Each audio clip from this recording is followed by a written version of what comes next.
how did Jesus fulfill the prophecy, the messianic prophecy about bringing in all 12 lost tribes of Israel back into the land of Israel? Okay, so the first thing to know is James Tabor is a very eccentric individual. He has a lot of views on various matters that basically there's no other support for in the scholarly community. He's an eccentric.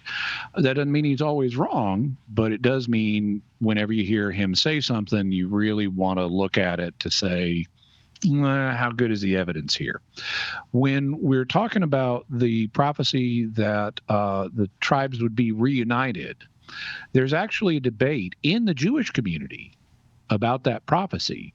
It seems pretty evenly split there, but you find in Talmudic times the rabbis debating about that, and does this prophecy still apply or has it been canceled? Because when the 10 lost tribes left, they lost their Jewish identities. I mean, when they were taken into captivity, they eventually lost their Jewish faith. They lost their Jewish identities. They got integrated with other peoples. And so, and they disobeyed God. And so for those tribes, are they going to be brought back? Well, there's a lot of Jewish scholars who would say, no, they're not. They invalidated the promise by abandoning God.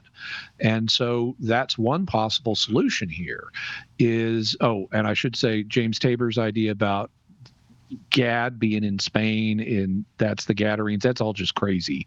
The Gadarenes, as the Gospels indicate, were on the eastern shore of the Sea of Galilee, not over in Spain. And we also know where the 10 lost tribes went, and they didn't go to Spain. But one solution is the prophecy it became invalid. And so Jesus didn't need to fulfill it because it became invalid. Another solution is, and this is actually one that there's support for in some of the church fathers, is Jesus did reunite the tribes after his first coming because they blended in with these other people in Mesopotamia. And Mesopotamia became Christian. So they were spiritually reunited with his other people. And thus, all the different tribes were reunited because there are Jewish Christians and there are Israeli Christians. Even if they lost their identity, their descendants still became part of Christianity. And so he may have fulfilled the prophecy that way. And then a third possibility is he hadn't gotten around to it yet, but he'll do it at the second coming, just like there are other prophecies about bringing world peace and stuff that haven't yet been fulfilled, but will be fulfilled in a greater way at the second coming. And maybe this is just one of those prophecies too.